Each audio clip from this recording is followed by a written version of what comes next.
So this node I was able to do in 3 days, super quick. This one here I did in 2 days. And this one here, which is the last node in the global section, did take 8 attacks, so that's 8 days.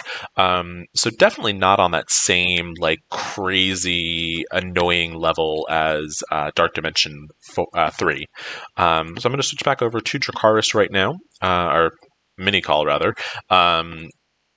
So it's nowhere near like that same like level of frustrating. Just like you feel like you're making no progress at all. I truly have actually enjoyed Dark Dimension 4. It's something that I'm like, okay, it's something I get to do every day. It's something I feel like I'm making progress towards. And while the node rewards are really not anything amazing, they're very similar to Dark Dimension 3. The end result of getting Doom is just, I'm looking forward to it. And like I said, I feel like I'm making progress every day, which I think is important.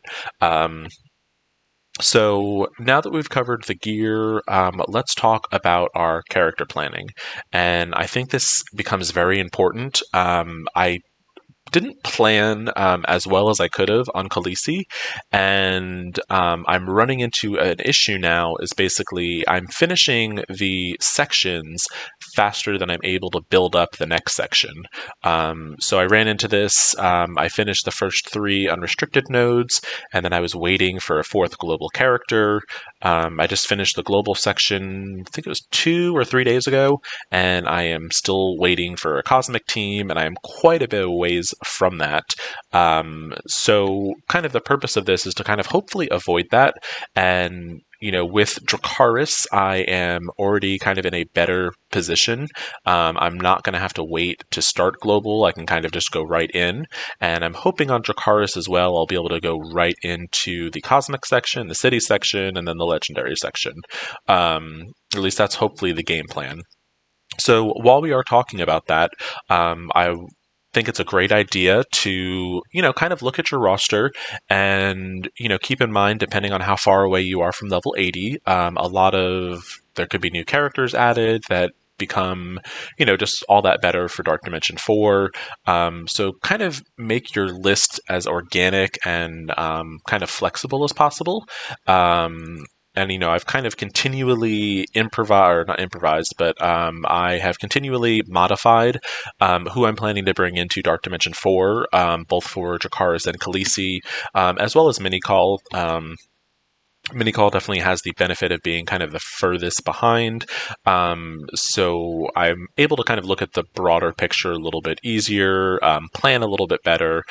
So what I've been doing, I have been going in and planning my characters, and I think it's important that you work on a global team first. And while it can be very tempting to bring in, one city character, one one cosmic character, one city, cosmic, one global, a legendary, and something else, I don't think this is actually the best use of your resources.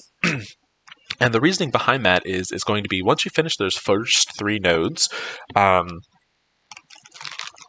not going to be able to use characters like legendaries, or you won't be able to use the city characters, or, so on and so forth. So I've kind of separated my Dark Dimension 4 characters, and I think it's a great idea to be able to just kind of view them without of all the normal clutter that's in your roster. So, you're looking here, you've got all your characters you have unlocked. So what I've done is I've actually clicked characters that I want, or at least that I'm planning to bring in. And if you actually toggle this save to verse mode favorites, it actually creates a kind of like sub filter, and you're able to see just those characters. So I'm going to go in and do that filter. And it's actually one of the first ones. I don't know why I always scroll past it, but you do the verse battle favorites, and you will see just those characters that you have selected in that category. So you'll see here I've just got 3 rows and a little extra, and these are all the characters I am bringing into, or at least I'm planning to at the very moment, to bring into Dark Dimension 4. So I think it's very important for newer players that are maybe starting Dark Dimension 3. Plan your Dark Dimension 3 team around Dark Dimension 4. And what I mean by this is, don't bring in four global characters for Dark Dimension 3 that you don't plan on using in Dark Dimension 4. Because basically, you're going to have to build up 8 teams, and that can get really expensive. It really kind of limits your gear. So, whoever you're planning to bring into Dark Dimension 3, or if you've already started, kind of look at that. And like I said, I think it's better to start with just 5 global characters, because you need 5 characters to start Dark Dimension 4. But then after that, every other node, you need at least 4 characters. It's not like the previous Dark Dimensions where you could just bring in like one city character. You do have to have a full team of 4 characters. So with that being said, some of this is going to depend on your roster, characters that you have at high gold stars, high red stars, etc. So there's really, I wouldn't say there's like a cookie cutter answer for this one. There's definitely characters that you shouldn't take in, and I'll talk about those in just a few minutes. But so I'm just going to kind of break down who I am taking in. So I've got that verse battle filter on. I'm going to go one step further and filter to all my global characters and show who I'm planning to bring into global. And so this is the team I'm planning to bring into global. These first 3 in the Pimtech are really kind of the MVPs of that entire team, and they just synergize really well with each other. Ghost with her passive is going to be, getting her evades. Anytime one of her Pimtech allies dodge, she's going to heal for 15%. And then in Dark Dimension, if a Pimtech ally also dodges, she's going to heal all Pimtech hero or allies for 15%. And then if she has 3 or more Pimtech allies, which I don't have 3 or more, so this one does not apply. On any Pimtech ally's turn, she applies evade to that ally. So basically, anytime Stature goes, she gets evade. Anytime Yellow Jacket goes, he gets evade. And on an enemy turn, he's on an enemy's turn, apply offense down to that enemy, so that's obviously a resistance check. Those don't always land because they have crazy stats in Dark Dimension, so that doesn't always land. But then she also gains 10% speed, and her Pimtech allies gain 10% speed as well. So Ghost is definitely like a phenomenal Dark Dimension character.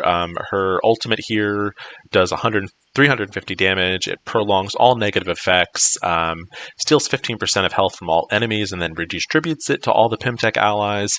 And then the Pimtech allies also get an additional 4,000 health. So this attack is also unavoidable, and it cannot be blocked. So that means if Ghost is blinded, at least the damage actually won't go through, but the 15% health drain will. So definitely really kind of a MVP, like superstar. The other thing too is her basic, especially if you have her as a striker, her basic is going to rewind the time meter, and that is very crucial with a strategy I'm going to talk about in just a second, and why I like the global team that I did select. Stature, nothing too crazy about her. She's a pretty beefy tank, believe it or not, especially in Dark Dimension. But the main reason she's kind of there is to kind of switch between these two, basically her special and her ultimate. And the reason she's kind of flipping between those, obviously the special, it's because she taunts. You don't want your squishier characters getting attacked. But then her ultimate is actually going to give 2 bonus ability energy for all her Pimtech allies as well as herself. So this definitely helps Ghost and Yellow Jacket, who have slightly longer cooldowns. Ghost not as bad as Yellow Jacket, but it definitely really helps them out. Yellow Jacket, again, he is not the hardest hitting with his basic and his ultimate. However, with his special, and it only applies if you T4'd it, but he steals 30% health, which is absolutely insane. So basically, you're taking the enemy's health and reducing it by a third. A little bit over a third, but so that's just crazy.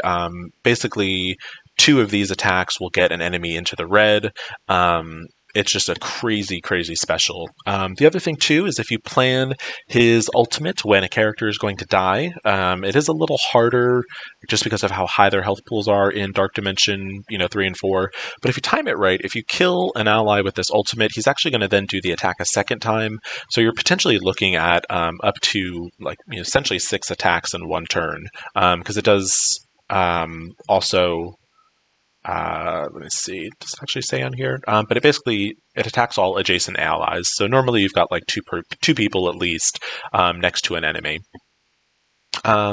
Next on that list, excuse me, and kind of where the ghost strategy comes into play, is going to be Emma Frost as one of the characters.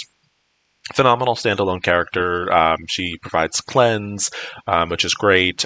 She's a beefy character for not being a taunt, or not being a tank, rather. And the thing that I'm talking about kind of strategy-wise is that her ultimate, and that's basically where she does the blinds, while this is obviously a really good ultimate, what you can do is you can take a target that has really high damage, and you can blind them. And then if you time it right, if you do the blind when Ghost's ultimate is available, you can actually extend the blind for 2 turns, which is really cool, especially considering how hard the Dark Dimension characters hit for. So when that blind is extended for 2 turns, you can then really kind of milk get the most bang for your buck, whatever, fun saying you want to use. But then you can use Ghost Basic and rewind that character as well. So they'll be blind for 2 turns, and then if you just kind of keep slowly creeping their turn meter back, it really can almost make this blind feel like it's 3 or 4 turns. Kind of in that same line is going to be Baron Zemo, and it's because of his ultimate here, which causes ability block. He's also on spawn going to do a mass AoE damage, and then when you do that ult, he also gets that charge back, and he can do the mass damage again. But very similar to Emma, where if you apply this ability block, say you're looking at, a healer, or a character that taunts a lot and you don't want them to taunt, you apply the ability block, and then again with Ghost Ultimate, you pop that off, and that ability block is now going to be for 2 turns. And again, you keep rewinding their turn meter and keep it going back. So I find that extremely helpful. Now, why I chose these 5 characters versus other global characters, because there are quite a few. Pimtech was kind of a no-brainer for me. I was planning to take these 3 in regardless. So then I'm looking at who else can I bring in, and I chose Emma and Baron Zemo for a couple of reasons.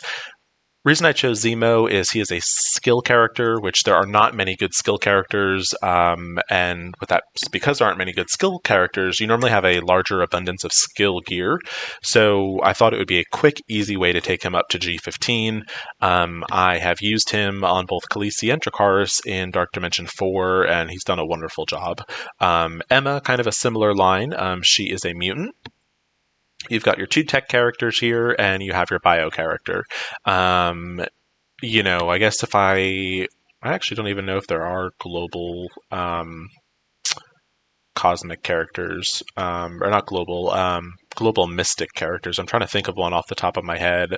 So there's no global mystic characters, so you can't bring in a mystic character for this one.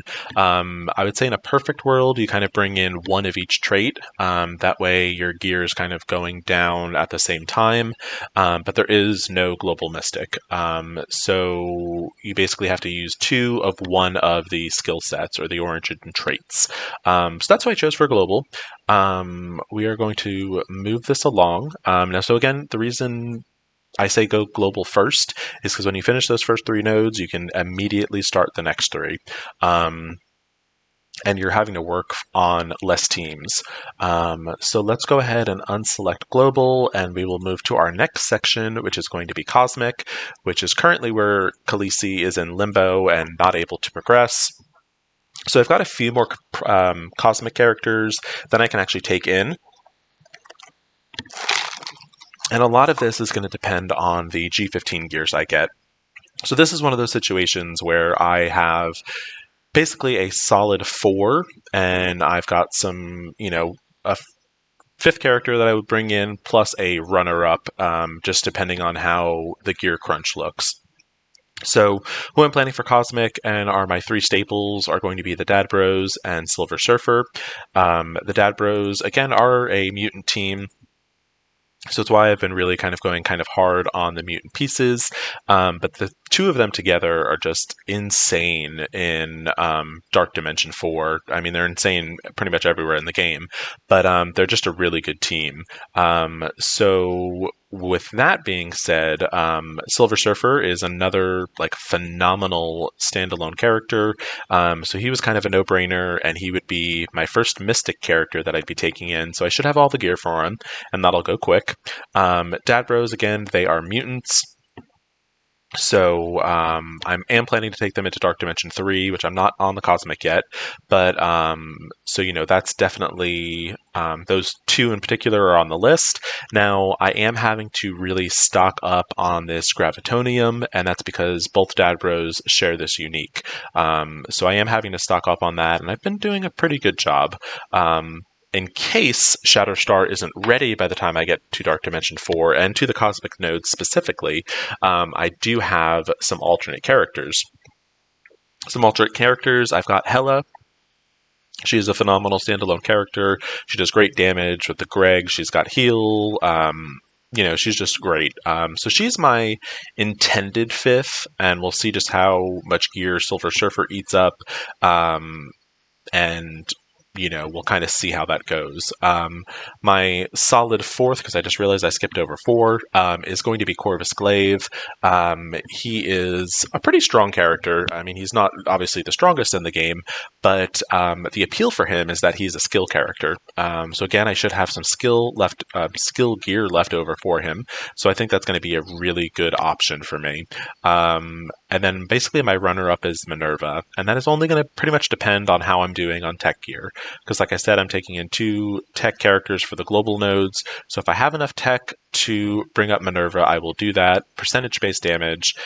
If not, the runner-up will probably be Hela. So we'll just kind of see. That's one of those things I'm kind of organically looking at, and as things change, I am making changes. So it's something you want to kind of stay on top of. Next is going to be the city nodes, which city, I mean, it kind of goes without saying. Bringing in these top 3 symbiotes, those are the ones I really care about. Those are my bio characters. So those are first and foremost. Other characters I am bringing in, my definite fourth, I believe, is going to be Multiple Man. And the reasoning behind this is that he is just a really cool character with his, spawning his dupes. So my thoughts and logic behind this is while he's summoning those dupes, my symbiotes won't be getting attacked. And it really kind of gives them the chance to start getting enemies down to the red health and then get their kind of crazy speed up. Now, my pending fifth is going to be either White Tiger or Night Nurse. White Tiger is surprisingly a really good character. She does a lot of damage. She gets a lot of turn meter when she kills an enemy. So I think between like her speeding herself up and the symbiotes speeding themselves up as well, I feel like she would be able to kind of stay on par with the symbiotes. If for some reason I'm not able to get her up to G15 kind of in a timely manner, because she's a mystic character, my backup is going to be Night Nurse, who, you guessed it, is going to be skill. And the benefit to Night Nurse is definitely, she's going to be, for the time being, she's very essential for the Doom raids, in particular the skill nodes. So, that's something I'm obviously looking at. I think that covers City. Legendary, I don't have any thoughts on it yet because I don't have any legendary characters on Mini. So the legendary thing is definitely going to be something I need to work on in the future. It'll really depend on which legendaries I have unlocked by the time I get to that point, and I'll kind of make a decision as that goes.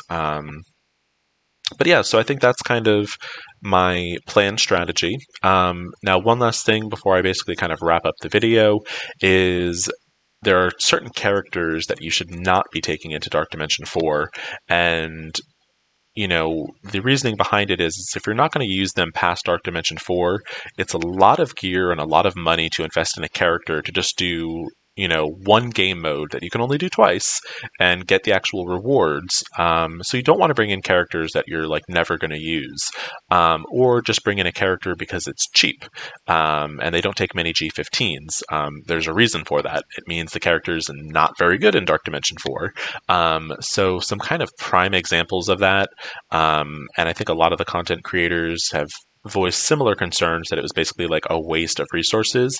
Characters like Captain America, Black Widow, they're very cheap to take up to G15, but they don't do very well in the mode, and then you're stuck with these characters that, I guess Wave 1 can be used for war offense, war defense, but where else are you using them?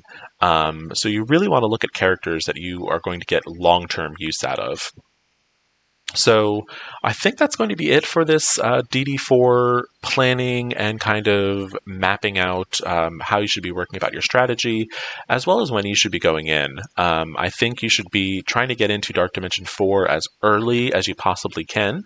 And I think any of the content creators that are saying otherwise, I mean, they have not done any like good arguments to back that up. It's basically like, oh, gear is hard to get, like, of course, it's endgame. Like, it's meant to take longer, but to not focus on this, I think, is silly. So, as you're working as you're working towards DD3, or if you're already in DD3, really start planning. For your future nodes, characters that you're going to bring to Dark Dimension 4. I think that is essential. So these are all the characters I'm planning to take into Dark Dimension 3, as well as Dark